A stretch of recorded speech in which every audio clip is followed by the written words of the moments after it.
Hey, a woman in eastern Kentucky says her porch light still turns on by itself at 3:17 every morning, and it always faces the same patch of trees.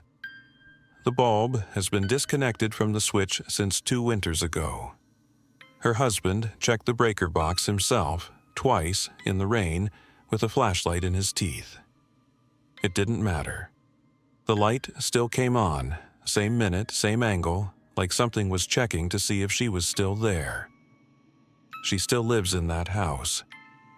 She has not walked past that tree line since. To understand why, you have to go back to a tent, a state forest, and a zipper that moved on its own. Danny had used that campsite before, back when he still had someone to bring with him. This time, he came alone, 3 weeks after his fiancée moved her things out of the apartment, because he needed somewhere quiet and cheap and close enough to drive home from if he changed his mind. He didn't change his mind. He unloaded the cooler, hung the food bag on the wrong branch on purpose because he was tired and didn't feel like doing it right, and texted his sister a picture of the fire pit before his signal dropped to nothing. He zipped the tent twice out of habit, the way he always did, even though nobody had ever told him one zip wasn't enough. The night came down fast the way it does in the mountains, less like dusk and more like someone pulling a sheet over the sky. He built a small fire, ate cold chili out of the can because he hadn't bothered heating it, and let the sound of the creek behind the site fill in the silence where conversation used to go. It was a good kind of quiet at first, the kind he'd driven 2 hours for. Around 10, he heard a voice. It came from somewhere past the tree line, low and searching, the way a person calls out when they think they've lost the trail. Danny sat up and listened. He almost answered. Almost. Something about camping alone made him hesitate before he opened his mouth to a stranger in the dark, and in the end he just listened until the voice didn't come again. He told himself it was probably a hiker, maybe someone who'd gotten turned around trying to find a site before the light went. It made sense. People got lost out here all the time, especially first-timers who didn't know how fast the trail markers disappeared once the sun dropped behind the ridge. He didn't think about it again until he walked past the registration board the next morning and noticed something. His site was the only one signed in for the entire loop that weekend. He didn't think much of that either, not yet. He banked the fire, checked his phone out of habit even though there was no signal to check, and crawled into the tent a little after 11. He left the rain fly half open so he could hear the fire pop as it died down, and for a while that was the only sound, along with the creak and the occasional shift of wind through the higher branches. Old campsites made noise. That part didn't bother him. Twigs settling, the tent fabric breathing in the wind, a distant owl call that repeated twice and then stopped. Normal stuff. The kind of stuff that made a place feel alive instead of empty. Then something changed in the quality of the silence, the way it does right before you notice you've been holding your breath. The zipper on the tent door moved, not much. An inch, maybe less. Enough that Danny felt the vibration of it through the nylon under his hand, before he consciously understood what he was feeling. There was no wind at that moment. He would remember that detail specifically later, when he tried to explain it to people who hadn't been there. There was no wind, and there was no sound before it, no footstep, no branch, nothing that should have made a zipper decide to move on its own. He grabbed it, held it shut with his fingers wrapped around the metal pull, his heart going in a way that felt embarrassing even as it happened, because it was probably nothing. Probably raccoon, probably his own imagination doing what imaginations do to men sleeping alone in the woods for the first time in months. Then something on the other side pulled back. Not hard, not violent, just steady, deliberate, testing the give in the fabric the way someone tests a lock they already know the shape of. Danny held on. He didn't breathe. He didn't call out. Every instinct in him said that whatever was doing this, on the other side of a thin sheet of tent nylon in the pitch dark, was waiting to see what he would do next. And the smartest thing he could do was nothing at all. The pulling stopped. It didn't slide away like something startled. It didn't retreat the way an animal would all at once, spooked and gone. It just stopped, the tension releasing evenly, the same way it had started, like the thing on the other end had simply decided, on its own schedule, that it was finished for now. He would later say the worst part wasn't the tug itself. It was that it let go the exact second he stopped pulling back. He didn't sleep again that night. He lay there with his hand still on the zipper, listening to the creak, listening to nothing, waiting for a sound that never came, until gray light finally started leaking through the rainfly and he allowed himself to believe that whatever had been out there had gone wherever it went when the sun came up. He unzipped the tent himself, this time slowly, half expecting to find something waiting just outside. There was nothing. Just the dead fire, the dew-heavy grass, and the trees standing exactly the way they always had. Then he looked down. The prints circled the entire tent. Not toward it, not away from it. Around it, a full loop, pressed into the soft dirt at the edge of where his tent stakes went into the ground. And not one of them led back out toward the trail. Danny crouched at the edge of the nearest print before he let himself touch anything. It was bare. Not a boot tread, not a paw pad, splayed the way a raccoon's would be, not the narrow double-toe drag of a deer stepping too close to camp overnight. It was a foot. A human foot, or close enough to one that his brain filed it that way, automatically, heel and arch and 5 toes pressed clean into the dirt like someone had stood there barefoot in the cold and not minded at all. He got his phone out before he thought better of it and took a picture. Then another. He told himself it was for his sister so she'd believe him when he called her once he had signal again. But really, it was so he'd have proof for himself once the sun was all the way up and this stopped feeling real. He measured the stride without meaning to, just by looking at the spacing between one print and the next. It was long. Too long for the size of the foot. A man his own height would have needed a stride like that to be running, not walking. And there was nothing in the soft dirt to suggest running. No skid, no depth change. Just even, patient steps, evenly spaced, circling his tent once and stopping exactly where they'd started, like something had walked a slow lap around him while he slept, and then simply left the loop unfinished.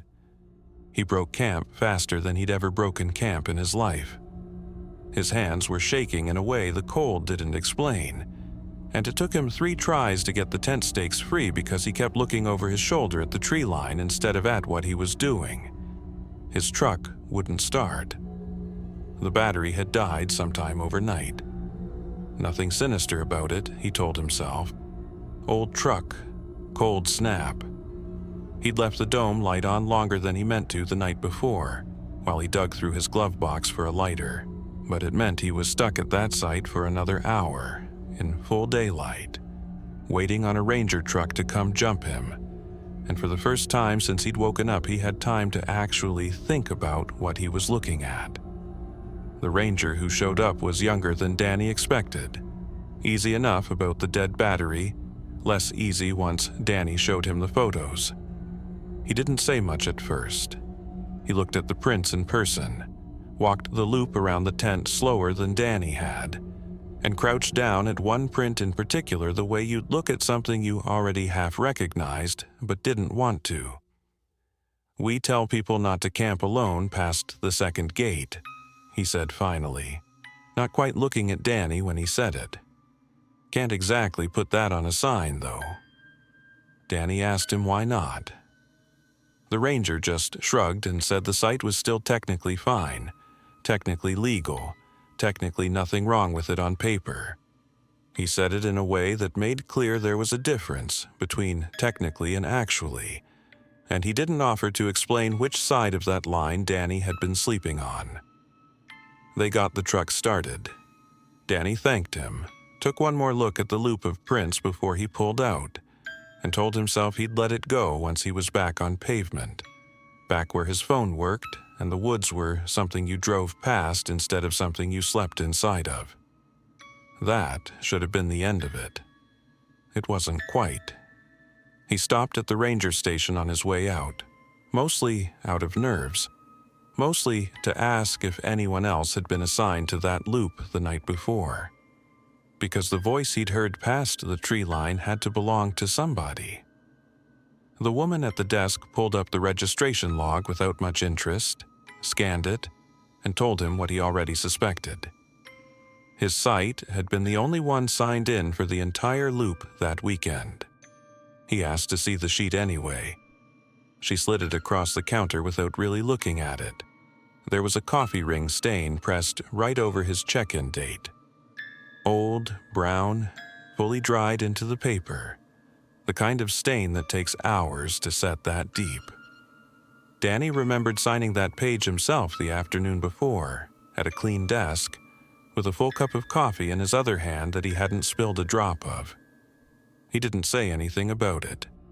He just thanked her, folded his copy of the site map without looking at it again, and drove home with the radio off the entire way, because for some reason the silence felt safer than anything that might come out of the speakers.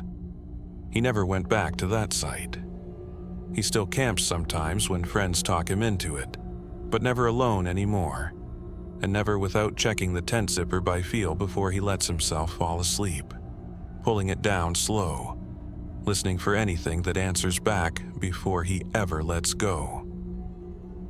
The next account comes from a couple who rented a cabin near an old logging road for their anniversary, hoping for exactly the kind of quiet Danny had been looking for.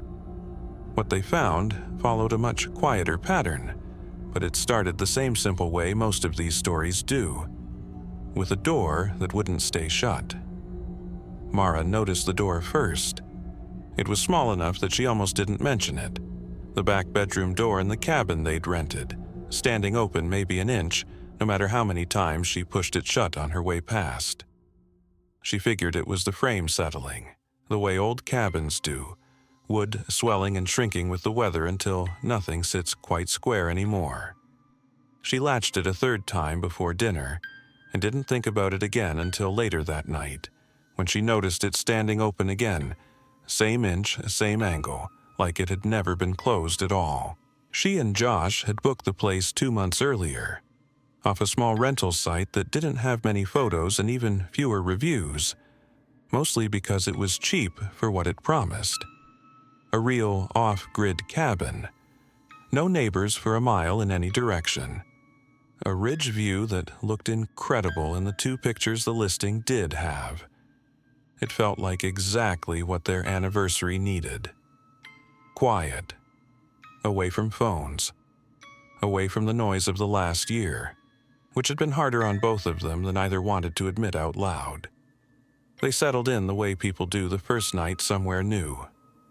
Josh got the wood stove going while Mara unpacked the cooler, and once it was dark enough that the porch light was the only thing keeping the tree line at bay, they sat by the fire with the cabin's guest book between them, reading old entries out loud and laughing at the ones that tried too hard to sound poetic.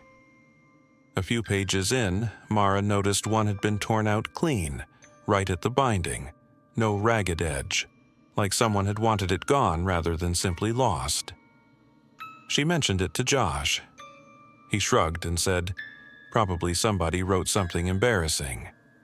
He went back out to fight with the generator, which had started coughing the second the sun went down, and Mara folded her wet jacket over the back of a kitchen chair and told herself the night was going fine. It was. Mostly. The knocking started a little after midnight.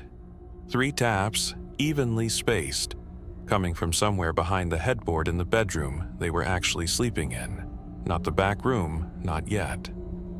Josh sat up first, listened, and laughed it off before Mara even had a chance to ask. "Old pipes," he said, "settling. Nothing back there but insulation." It made sense. Old cabins had noise built into their bones, and pipes did exactly this kind of thing when the heater cycled on and off through the night. Mara let herself believe it, mostly because believing it meant she could close her eyes. The 3 taps came again at 1, then again at 2, a little louder, a little closer to their side of the wall than it had been the hour before. By the time it repeated a 3rd time, just after 3, neither of them was pretending to sleep anymore. Josh got up and used the landline in the kitchen, the only thing in the cabin with reliable signal, and reached the owner on the 2nd try. The man's voice on the other end went flat the second Josh mentioned the back bedroom. "Don't sleep in there," he said, quick, like he'd been waiting for someone to ask. "I thought I told the booking site to block that listing." Josh asked why. There was a pause on the line long enough that Josh thought the call had dropped, and then the owner just repeated himself, "Don't sleep in there," and said goodnight in a tone that made it clear the conversation was over, whether Josh wanted it to be or not. Mara stood in the kitchen doorway while Josh hung up, both of them quiet for a second, listening to the cabin settle around them the way cabins do. "We're not even sleeping back there," Mara said finally, more to convince herself than him. Josh nodded, but neither of them moved to check on it. The back bedroom door stood open its usual inch down the hall, dark past the frame, and for the first time since they'd arrived, Mara found herself wondering exactly what kind of empty was supposed to be sitting behind it. They didn't understand why a bedroom would need to be blocked from booking. Not yet.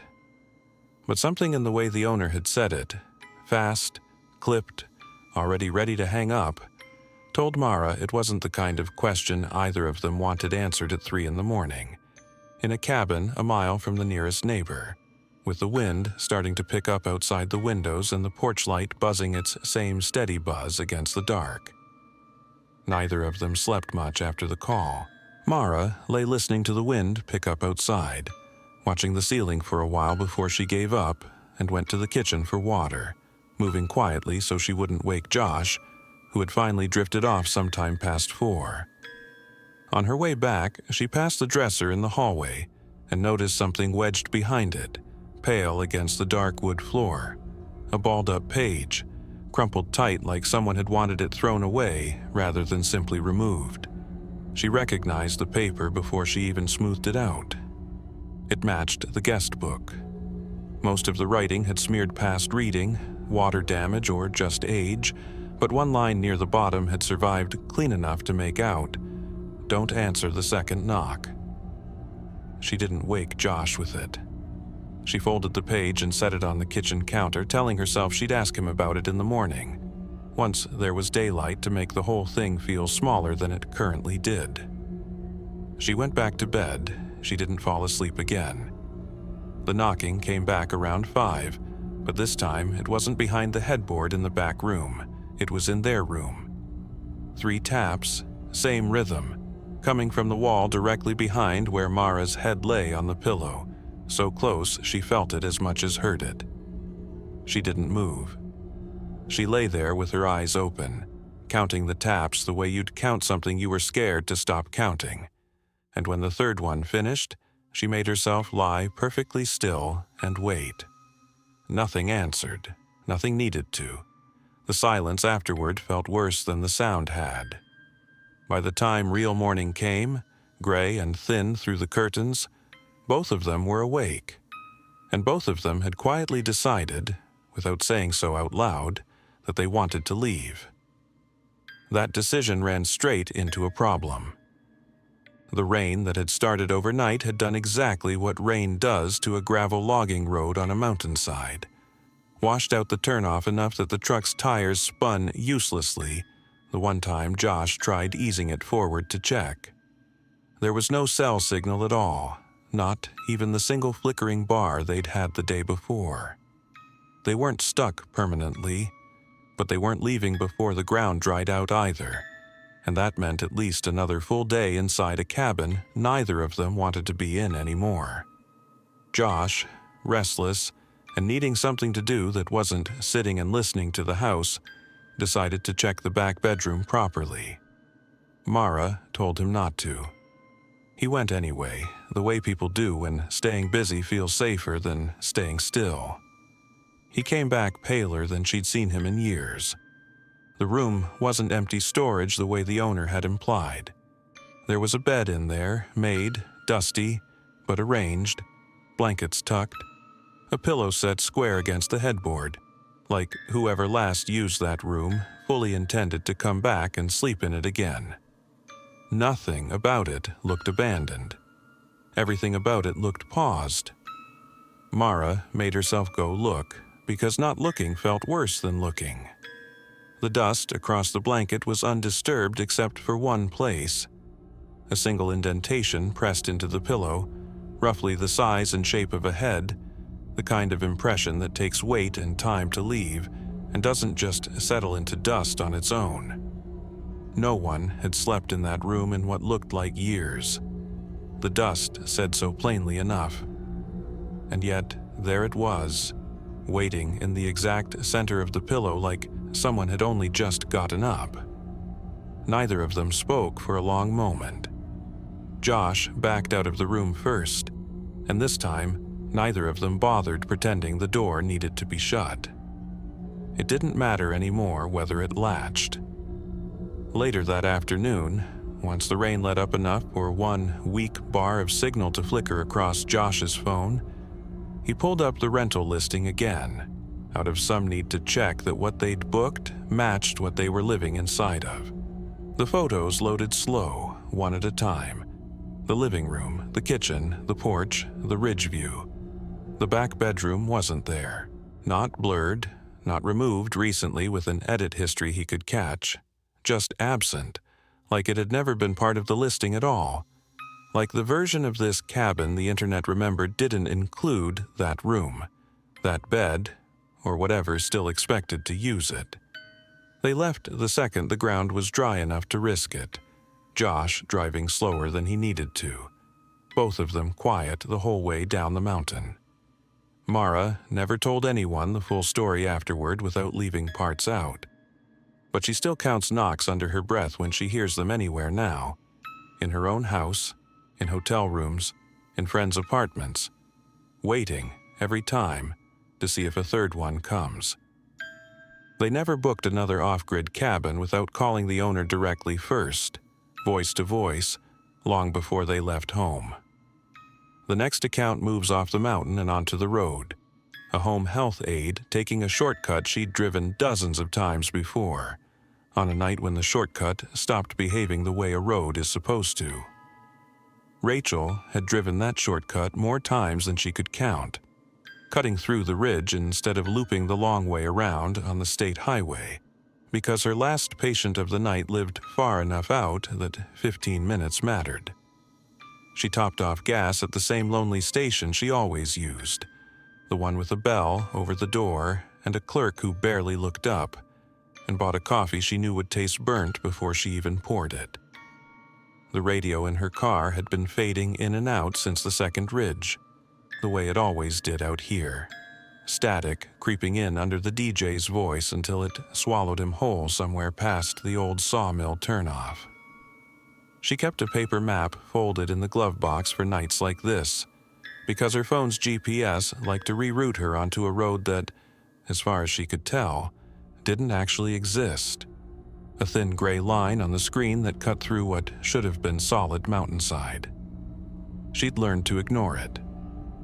Tonight, for some reason, the app tried to send her down it twice in the first 10 minutes, insistent, recalculating each time she stayed on the road she knew.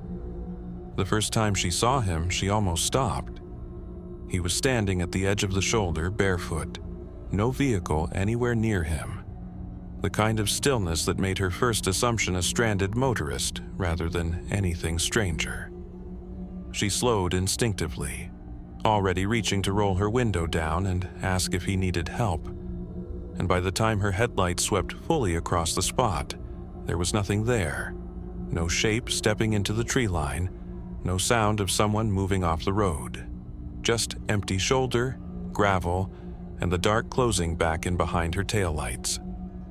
She told herself it was a trick of the fog starting to settle low along the ridge, the kind that catches headlights and throws shapes that aren't really there. It made sense. Fog did that. She'd seen it do that before, more than once, on nights just like this one. 2 curves later, she saw him again. Same posture, same barefoot stillness. Same spot relative to the edge of the road, like the road itself had simply repeated a section of ground and put him back down exactly where he'd been the first time. Except there was no way, not on foot, not in the time it had taken her to drive those 2 curves, for a man to have gotten from the first spot to the second ahead of her car. Her hands tightened on the wheel. She didn't slow down this time.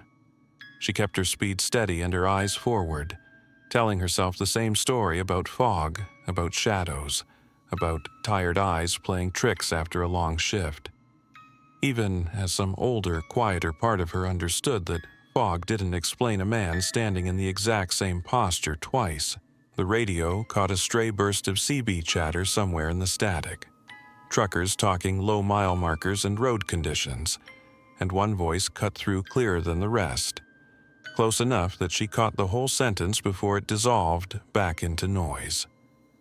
Don't flash your brights at anyone standing near that bridge. Just keep going. She almost laughed it off. Almost asked, out loud, to no one, what happened at that bridge that made grown men give warnings like that over an open channel in the middle of the night. She didn't get the chance. The static swallowed the rest of whatever else he might have said, and the road ahead curved down toward the 1-lane bridge she knew was coming, the only crossing for miles, the kind of narrow, humped, single-lane span that made you hold your breath a little, even on an ordinary night. Tonight didn't feel like an ordinary night. Her coffee had gone cold in the cup holder. The fog had thickened enough that her headlights caught it in a solid wall a few car lengths ahead, and somewhere behind that wall, she knew without being able to say exactly how she knew, the bridge was waiting, and so, very possibly, was he. Her headlights found the bridge before she was ready for them to. The fog thinned right at the entrance, the way it sometimes does over open water, just enough for her to see the whole narrow span laid out in front of her. Plank boards, a low rusted rail on either side, and a man standing dead center barefoot, facing her car head-on. She eased off the gas without meaning to. Her foot just came off the pedal on its own, the car coasting down toward the bridge slower and slower. And in the 2 or 3 seconds it took her mind to catch up with what her eyes were seeing, she remembered the voice on the radio. Don't flash your brights at anyone standing near that bridge. Just keep going. The problem was, there was nowhere to keep going to. The bridge was the only crossing for miles in either direction, and the detour that avoided it would have cost her the better part of an hour she didn't have. Not with a patient waiting who needed her medication on schedule. Not on a night when turning around felt more dangerous than driving forward. She idled instead. Engine running. Headlights on low. Hands steady on the wheel even though nothing else in her body felt steady at all. She didn't flash her brights. She didn't touch the horn. She just sat there, 30 feet from a man who had no business standing barefoot in the middle of a mountain bridge at that hour, and waited to see what he would do. He stepped aside. She never saw the actual movement. 1 second he was standing in the center of the bridge, facing her, and the next he was simply at the edge of it, near the rail, without her eyes catching anything in between. No stride, no shift of weight, nothing her brain could stitch together into an explanation. It was the kind of gap in seeing that made her chest go tight. The kind where you know something happened between 2 moments and you cannot, no matter how hard you try afterward, account for what filled that gap. She drove across slow, deliberate, not looking at him directly as she passed, because some old instinct told her that looking too long at something like that invited it to look back. Her tires thudded over the bridge boards, one after another, the sound too loud in the quiet of the car. When she checked her rearview mirror on the far side, the bridge behind her was empty. No man, no shape at the rail, just fog rolling back in to fill the space he'd been standing in. Her passenger window had a handprint on it, on the outside of the glass. Foggy, faint. 5 fingers and a palm pressed against the exterior of the window on a car that had never slowed down enough for anyone to reach it, on a bridge she'd crossed without stopping, without anyone close enough to touch. She didn't stop to look closer. She kept driving, faster than she meant to, until the lights of a small diner near the far end of the bridge road came into view, and she pulled in mostly because she needed somewhere with people in it, even if just for 5 minutes. The waitress behind the counter poured her coffee without being asked and noticed her hands shaking around the cup. Rachel found herself describing what she'd seen before she'd fully decided to say anything out loud. Barefoot, standing at the rail, gone before she crossed.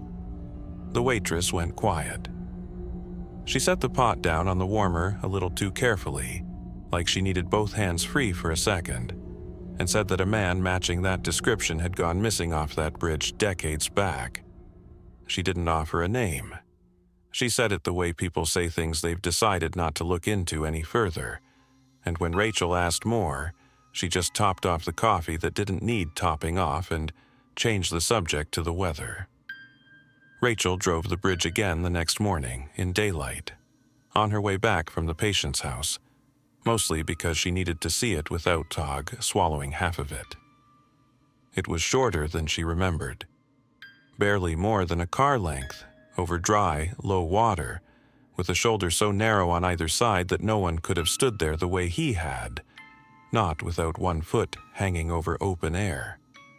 She still takes that shortcut when she has to, but she turns her radio off and rolls her windows up tight before that bend now, every single time, and she has never again let her foot come off the gas near that bridge, no matter what she sees standing in the road ahead of her. The next account comes from a park ranger who worked a closed trail outside a small mountain town.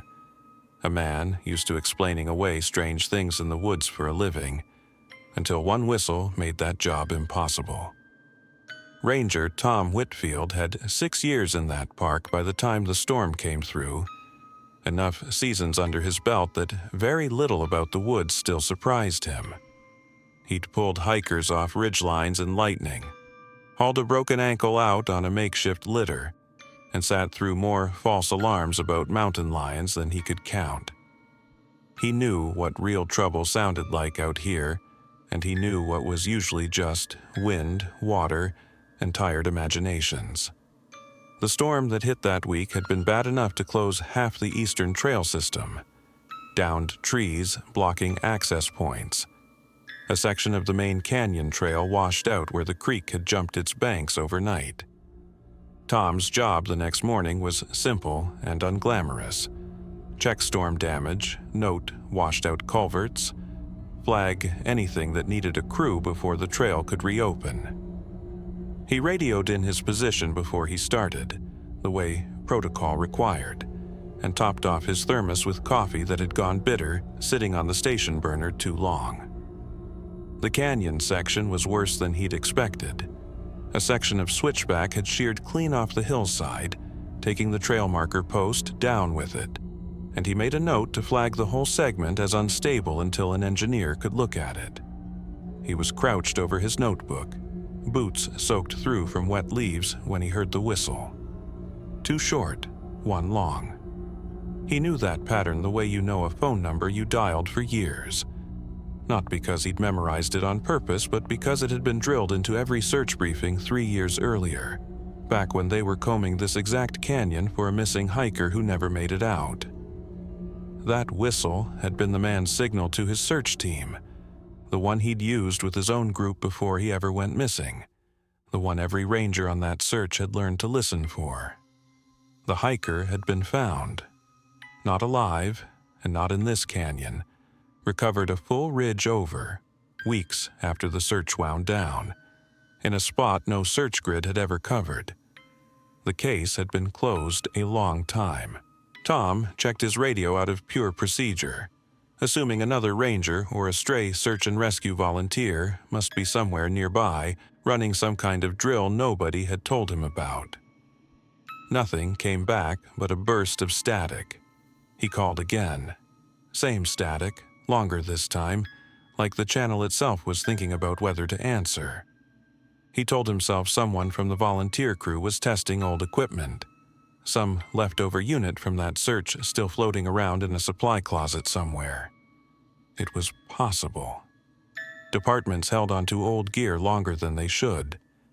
It made sense, and it was the kind of sense that let him go back to his notebook and keep working. The whistle came again, 10 minutes later. Closer.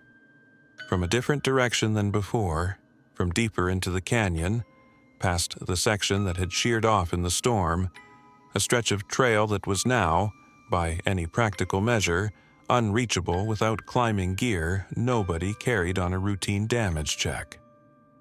Tom stood at the edge of the washout for a long moment, looking down into a canyon section no living person should have had any way to reach that morning, and understood, somewhere under the part of his brain still trying to explain it away, that he was listening to something that shouldn't have been possible. He radioed the station and asked, casually, whether anyone else had been dispatched to his section. The response came back from an older ranger who'd worked that park even longer than Tom had, and there was a pause before the man answered that told Tom more than the words themselves eventually would. "We don't use that trail name on the radio anymore," the older ranger said, voice flatter than Tom had ever heard it. "Just don't answer if it whistles back." Tom had worked that park for 6 years. In all that time, no one had ever once told him not to answer a whistle. Tom didn't ask what the older ranger meant. Something in the man's voice told him the answer wouldn't help, and there wasn't time to chase it anyway. The storm system wasn't finished, and a second line of rain was already stacking up over the western ridge, dark and low.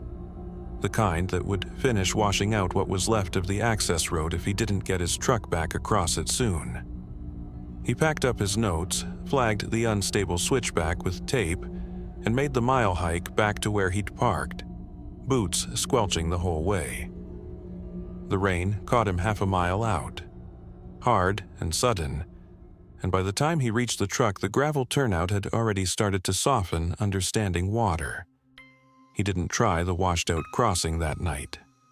He left the truck where it was and radioed in that he'd be walking the last stretch back to the station on foot, which meant a slow, wet hour with his flashlight cutting a narrow tunnel through the downpour, thunder rolling somewhere behind the ridgeline the whole way. He remembered reaching the station. He remembered peeling off his soaked jacket and hanging it by the door. What he didn't remember, not clearly, not the way you remember an ordinary night, was anything after that. Not going back out, not walking anywhere near the canyon. Nothing between hanging up his jacket and waking up at his desk chair, well past 3 a.m. with his boots still on and mud dried on the cuffs of his pants. The trail camera he'd set up that morning to monitor storm damage near the switchback had motion triggered twice overnight. The first image was just rain and dark. The second showed him, standing at the canyon edge, 3:17 in the morning, according to the timestamp, facing away from the camera toward the section of trail that had sheared off in the storm, the section that was, by every measure he understood, unreachable without gear he didn't own and hadn't taken with him. He had no memory of leaving the station. He checked the trail log next, hands cold in a way that had nothing to do with the weather, and found an entry in his own handwriting for a radio call logged at 3:14 that morning, 3 minutes before the photo, a routine check-in exactly like the ones he made every shift. He didn't remember making it. He didn't remember picking up the radio at all. The storm had knocked the station's landline out sometime after midnight, and his truck was still sitting a mile out past the washout, meaning there was no fast way to get anywhere or reach anyone if he needed to. He sat with that fact for a long moment before he made himself go back to the trail camera photo and look at it properly, the way he should have the first time. The image was too dark to make out much beyond his own silhouette against the tree line. But behind him, just at the edge of the frame, slightly out of focus, there was a second shape, standing close.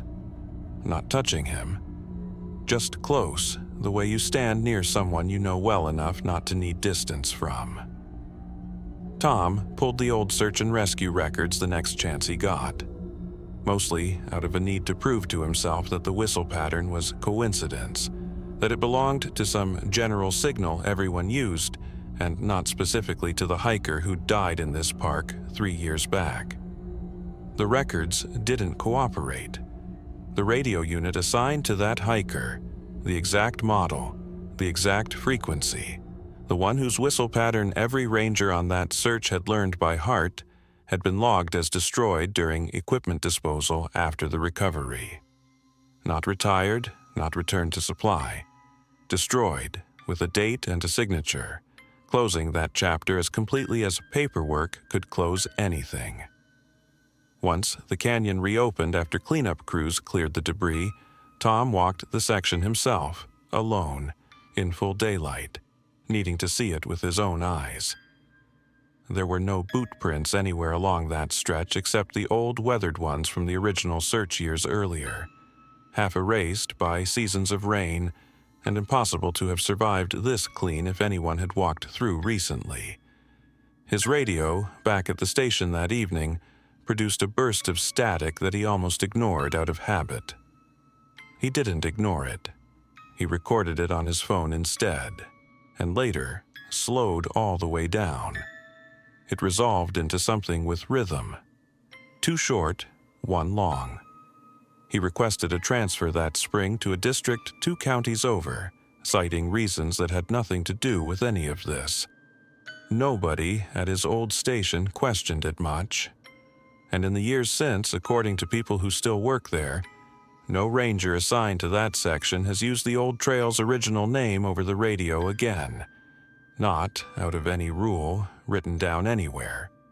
Just an understanding that some names are better left unspoken on an open channel. The next account moves off the trails and into town. A story that starts with something as small as a phrase repeated as a joke, and ends with an entire diner counter going quiet. Caleb was 17 that summer, staying with his aunt in a small mountain town, mostly because his parents needed a break from him, and he needed a break from them. And there wasn't much to do besides wander the logging trails behind the property out of boredom. He wasn't looking for anything strange. He was looking for cell signal, mostly, and a way to kill the long afternoons before his aunt got home from work. The trail behind the old mill was one he'd walked a dozen times that summer already. Quiet, half overgrown. The kind of path that used to see regular foot traffic back when the mill still ran, and had since gone mostly forgotten except by kids like him with nowhere better to be. He liked it because it was close, and because his aunt's radio, which she kept humming low in the kitchen every evening, always made the house feel a little too quiet by comparison. He heard the voice about a quarter mile past the mill's rusted back gate. It wasn't loud. It came from somewhere off to his left, past a stand of pine too thick to see through, and it said something that took him a second to fully register.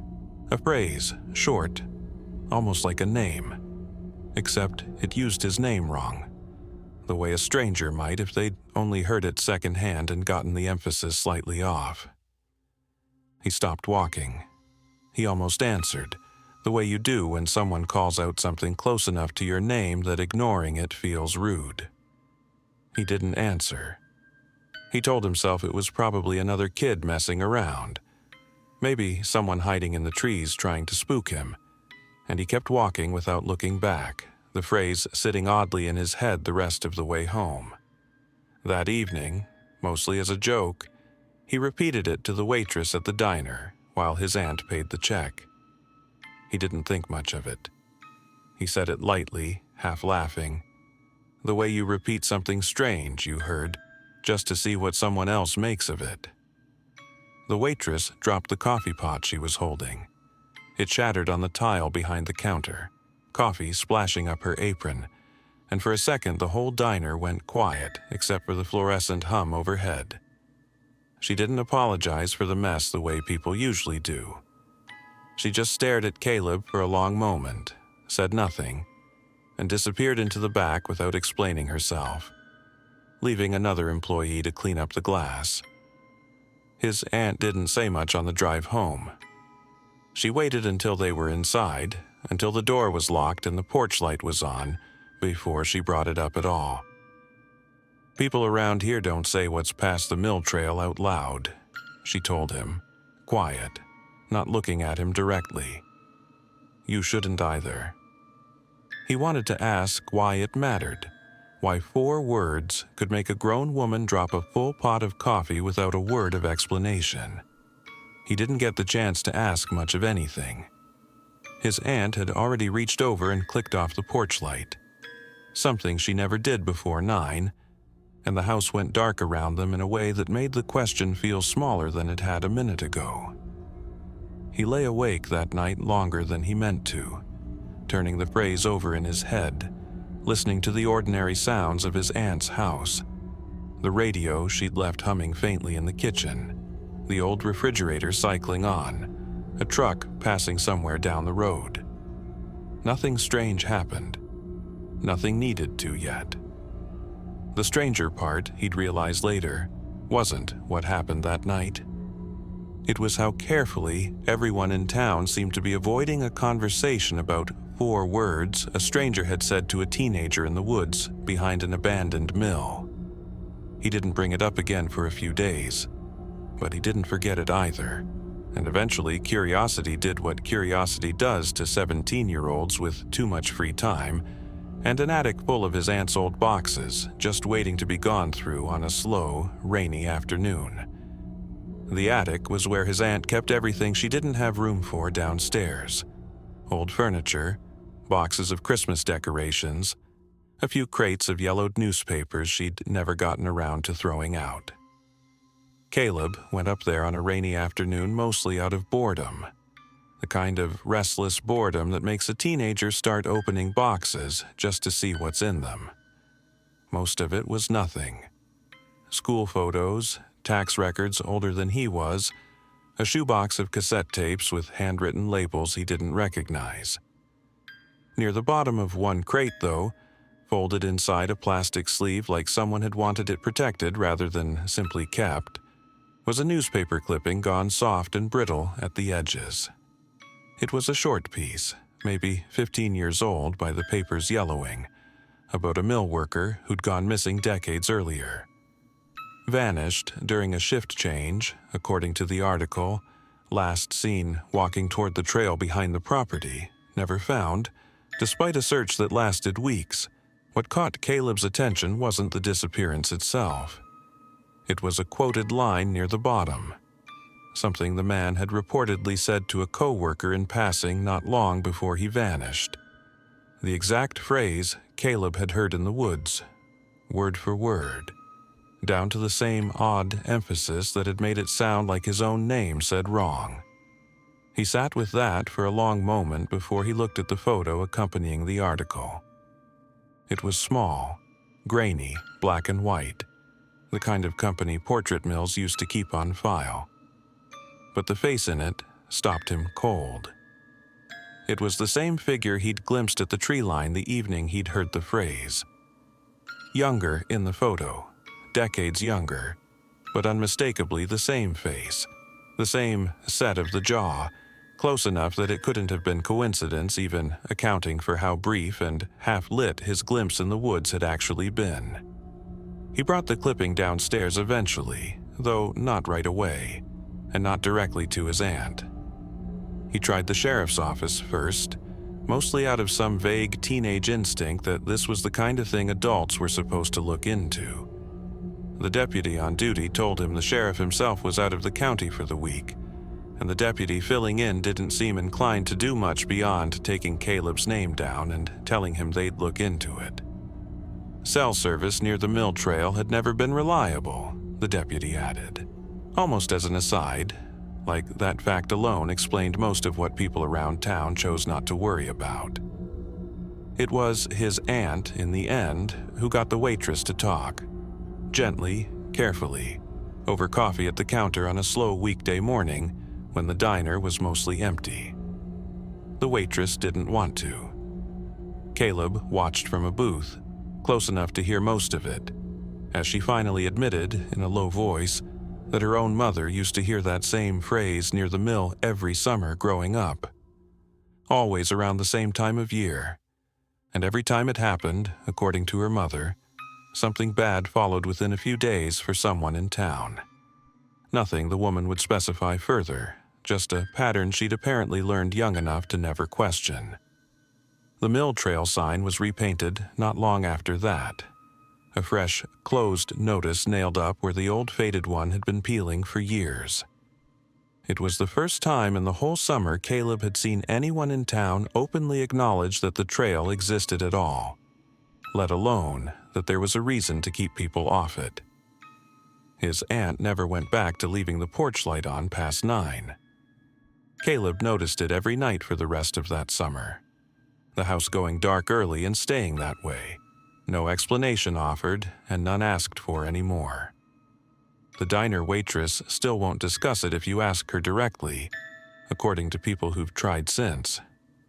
She just changes the subject, tops off a coffee that doesn't need topping off, and waits for you to let it go the way everyone else in that town eventually learns to. The next account moves deeper into the hollows, to an old coal road and a survey job that turned into something no boundary map could account for. The strangest, and by most measures the darkest, of these 7 stories. Denise had done boundary surveys for the logging company for going on 9 years, and none of it had ever struck her as anything but tedious, methodical work. GPS coordinates cross-checked against paper maps decades out of date. Survey tape tied at intervals along a property line. Long days spent mostly alone with a cold sandwich and the sound of her own footsteps for company. The parcel she'd been assigned that week backed up against an old coal road, half swallowed by second-growth timber, with an abandoned mine entrance fenced off near the property's edge. The fence had a gap in it, the kind that happens over decades of freeze-thaw cycles working chain link loose from its posts. She noted it in her log without much thought, the way she noted every practical detail: fence condition, culvert washout, tree density, because that was the job. Cataloging a landscape most people would never walk through on purpose. The first strange thing barely registered as strange at all. She'd tied a strip of survey tape to a tree an hour earlier, marking a boundary point. And when she circled back that direction later in the afternoon, the tape was gone from that tree and retied to the next one over, slightly higher than she would have placed it herself. She figured wind or an animal, or possibly another contractor she hadn't run into yet, working the same parcel from a different access point. It happened sometimes, crews overlapping without realizing it. She retied her marker and kept working, GPS unit beeping its steady confirmation tones as she logged each new point. She found the shoe a little after 3 that afternoon, sitting upright in the center of the old sealed trail, the one that led toward the mine entrance and had been fenced off, according to the property records, for going on 30 years. It was a child's shoe. Small, worn at the toe the way kids' shoes get, and clean. Clean in a way that didn't match the mud surrounding it on every side, like it had been placed there recently, deliberately, rather than dropped and left to weather for 3 decades in the open. She didn't pick it up. Something about it, the cleanliness against the mud, the way it sat perfectly upright instead of fallen on its side the way an object usually lands, made her not want to touch it. She photographed it instead, carefully, from a few angles, and made a note in her log to mention it to the property owner, in case it meant kids had been getting past the fence somehow. She mentioned it at the general store on her way back to her truck, mostly in passing, describing the shoe to the old man behind the counter while she paid for gas station coffee she didn't especially want but needed anyway. He went quiet in a way that made her stop talking halfway through the story. "Don't go past the second fence line after 5 o'clock, he told her, flat, not quite meeting her eyes. "And don't pick up anything you find near that mine." She asked him why, mostly out of the same reflex anyone has when given a warning with no explanation attached. He didn't answer directly. He just told her the mine had a reputation, the kind people around there didn't discuss much, and changed the subject to the weather before she could press further. She hadn't picked up the shoe, she'd only photographed it. That detail would end up bothering her more than almost anything else about that day. Later, once she understood there might have been a reason the old man specified picking it up at all, as if simply looking at it, simply knowing it was there, might not carry the same weight as touching it. Denise reviewed her photos that evening back at the motel, mostly out of habit, checking that the day's survey points had all logged clearly. The shoe photo stopped her longer than the others. In the dirt beside it, faint but unmistakable once she zoomed in, was a small handprint pressed into the mud. A child's handprint, fingers splayed, positioned like someone had knelt down right next to the shoe and braced themselves against the ground. She hadn't seen it there in person. She was certain of that, the way you're certain about something you look directly at for a full minute without noticing. It wasn't there when she took the picture. It was there now. She didn't sleep well that night, and she went back out to finish the parcel the next morning anyway, because the job wasn't done, and she'd never once left a survey unfinished over something she couldn't fully explain to her supervisor. The old coal road leading in had washed out further overnight from a storm that had rolled through, bad enough that she had to park her truck 2 miles back and walk the rest of the way in. Radio getting no signal at all this deep into the hollow. She heard the crying a little after noon. It came from somewhere inside the mine entrance itself, muffled, distant, the unmistakable sound of a child crying. The kind of sound that goes straight past your rational mind and into something older and more urgent. The part of you that wants to run toward it before you've finished deciding whether that's safe. She didn't go in.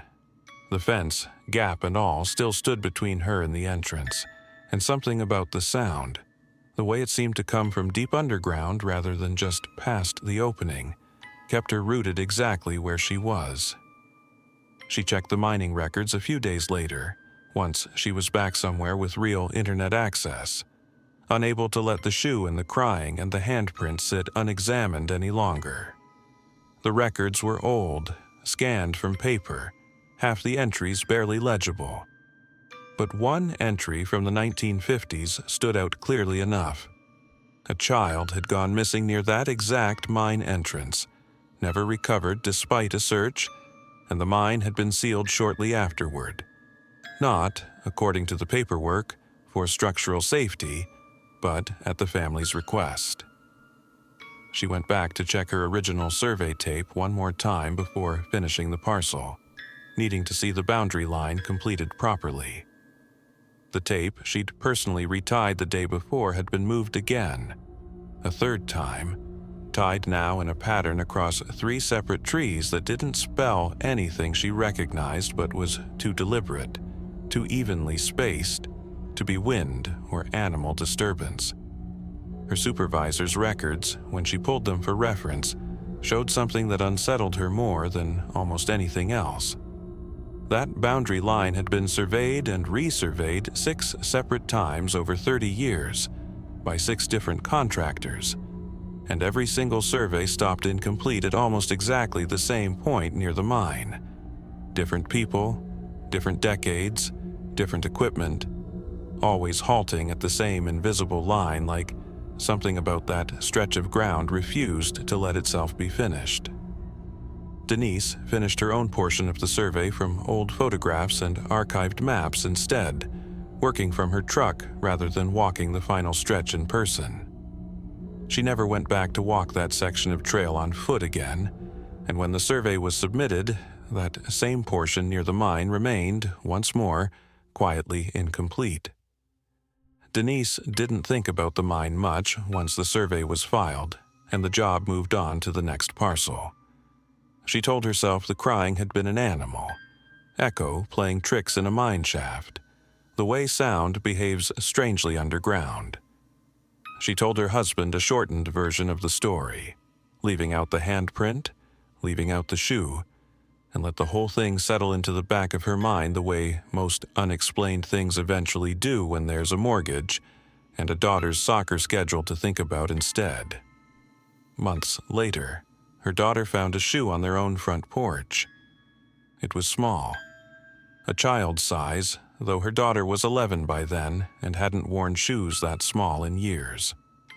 It sat upright against the front door, clean, no explanation for how it had gotten there. No delivery, no neighbor's kid leaving something behind. Nothing that made sense given how far their house sat from the road. Denise recognized it the moment she saw it. Same style, same worn spot at the toe, same impossible cleanliness against a porch that had collected a summer's worth of dust and pollen. She had never told her daughter about the mine, the survey, any of it. There was no way for the girl to have known what she was looking at when she picked it up and asked her mother, confused, where it had come from. Denise didn't answer the question directly. She took the shoe from her daughter's hands, told her it was probably left by a neighbor's kid, and disposed of it quietly later that night, in a dumpster 2 towns over, telling no one what she'd done or why it had felt necessary to take it somewhere far from the house before getting rid of it.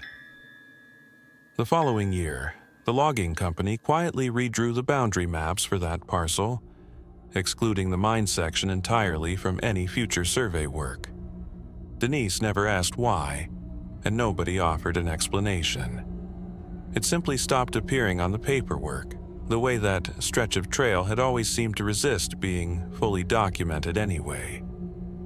She keeps a motion light on now, every night, facing the driveway, bright enough to catch anything that might approach the house after dark. She's never explained to her family why she installed it, or why she checks it every evening before bed the way some people check locks. Her daughter has asked once or twice. Denise always changes the subject, the way people around that county seem to do whenever a question gets too close to something they've decided not to look at directly. The last account is the one people in that county still don't like to discuss. A woman clearing out her late grandmother's cabin, who found a warning she didn't understand until it was already too late to leave.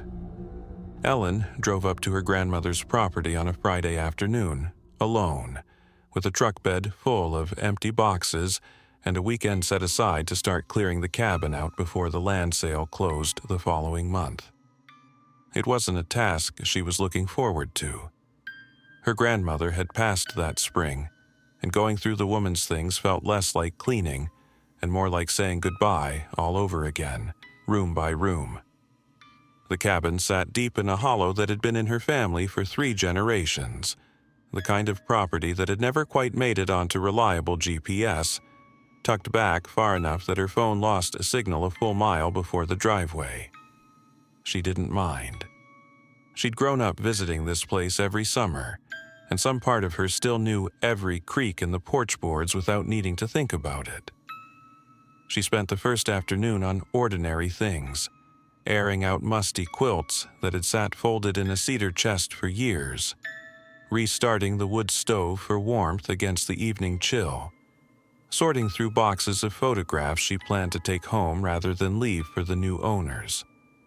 Rain started sometime after dark, drumming steady against the tin roof in a rhythm that felt almost comforting. The kind of sound she associated with childhood nights spent right here, safe under her grandmother's roof. She found the family ledger in the desk drawer that evening, a leather-bound book her grandmother had used for decades to jot down practical notes about the property. Well, maintenance, fence repairs, the kind of running record a woman keeps when she's the only one looking after a place for most of her life. Tucked between entries about septic lines and firewood stores were a few lines that read differently from the rest, written in the same steady handwriting but carrying a different weight entirely.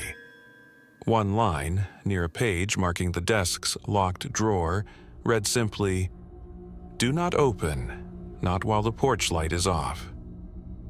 Ellen assumed it was some old superstition, a family rule with a mundane origin she'd simply never been told.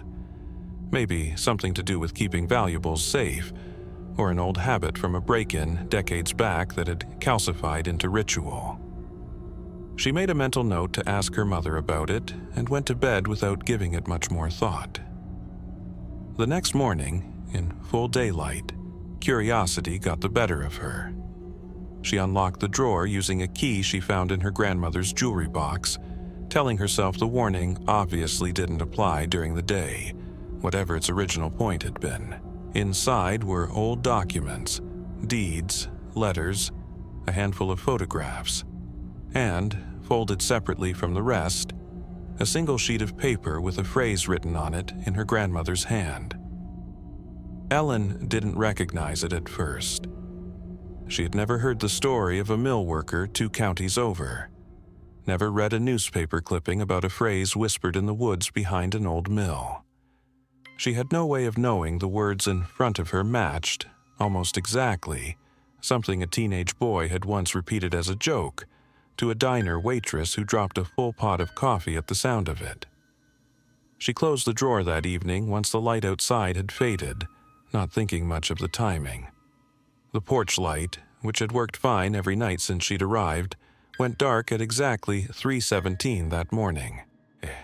She woke to the change in the room, the small shift in ambient light that comes when a bulb that's been steadily on suddenly isn't. She checked the switch. She checked it twice, then went out into the cold with a flashlight to check the fixture itself, finding nothing wrong with the wiring that she could see, nothing that explained why a working bulb would simply stop. She went back to the ledger that night, needing to reread the warning now that it had stopped feeling like superstition. Her grandmother's handwriting, steady and plain, laid it out clearly enough 2 pages further in. Don't leave the porch light off past dark, and don't answer if something calls from the hollow using her name.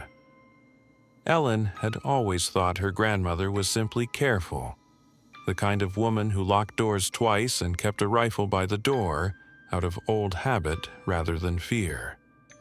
She hadn't understood the rule had an actual reason behind it. Not until the light went out, and the hollow beyond the tree line sat waiting in a darkness that hadn't been there the night before. Ellen sat with the ledger open on her lap for a long while after the light went out, listening to the rain finally taper off outside, the cabin settling into the kind of silence that feels different from ordinary quiet. She didn't go outside to check the fuse box again. Something about the dark past the porch steps felt wrong in a way it hadn't the night before, and she found herself staying close to the wood stove instead, feeding it a little more wood than she needed to, mostly for the light it threw against the walls. The voice came a little after 4. It called her name from somewhere out past the tree line, using her grandmother's voice, the same warmth, the same particular way her grandmother used to stretch the second syllable when she called her in for supper as a kid. It was close. Close enough to have gotten the rhythm almost right. Almost. There was something off in the pacing, a half beat too even, too practiced, like someone had heard the sound enough times to imitate it but never quite enough to get it natural. She didn't answer. Every instinct told her not to, though she couldn't have said exactly why, beyond the line written twice now in her grandmother's own hand. She had a choice to make, and she made it quickly before she could talk herself into something worse. The fuse box sat outside, past the porch, past the edge of where the light used to fall before it went dark. Checking it meant walking out into exactly the kind of open ground her grandmother's warning seemed built around. Waiting meant sitting inside with no signal, no fuse to fix, and a voice outside that knew her name. She stayed inside. She kept the wood stove door open for the extra light it gave the room, sat with her back against the wall furthest from the windows, and made herself hold still. The footsteps started sometime after that, slow, deliberate, circling the cabin at a distance that never quite closed. She could track them by sound alone, moving along the porch's edge, pausing near the corner of the house, continuing around toward the back. They never crossed onto the porch itself. They stayed just at the boundary where the porch light would have fallen if it had still been working, tracing that invisible line again and again like something testing a fence it already knew the shape of. She didn't move until gray light started coming through the windows. When she finally made herself go check, the porch light fixture looked untouched, bulb intact, wiring exactly as it had been the day before. The prints outside told a different story. They circled the entire cabin in a tight, even loop, pressed into the wet ground at almost exactly the distance the porch light would have reached if it had been on. None of them crossing that line, all of them staying just outside it, patient and deliberate the whole way around. The desk drawer, when she checked it, was locked again. She hadn't touched it since reading the papers inside the night before. The land sales buyer's inspection came back a few days later, and one line in the report caught her attention more than anything else in the document. The porch fixture was noted as non-functional, rewiring recommended, despite the fact that it had worked perfectly every single night before that one. Ellen backed out of the sale. She told the realtor it was a family decision, nothing more, and didn't offer further explanation to anyone who asked. Going back through her grandmother's photographs afterward, she found one undated image near the bottom of a box. The same porch, the same light fixture, taken from some earlier decade she couldn't place. Standing just past the tree line in the background was a small figure, barely visible, that no one left in the family could identify. She keeps a porch light on now at her own home every night, facing her own tree line, and she has never told her family why. The reason sits with her quietly, the way her grandmothers must have sat with her for however many years she kept that same light burning against whatever waited past the edge of it.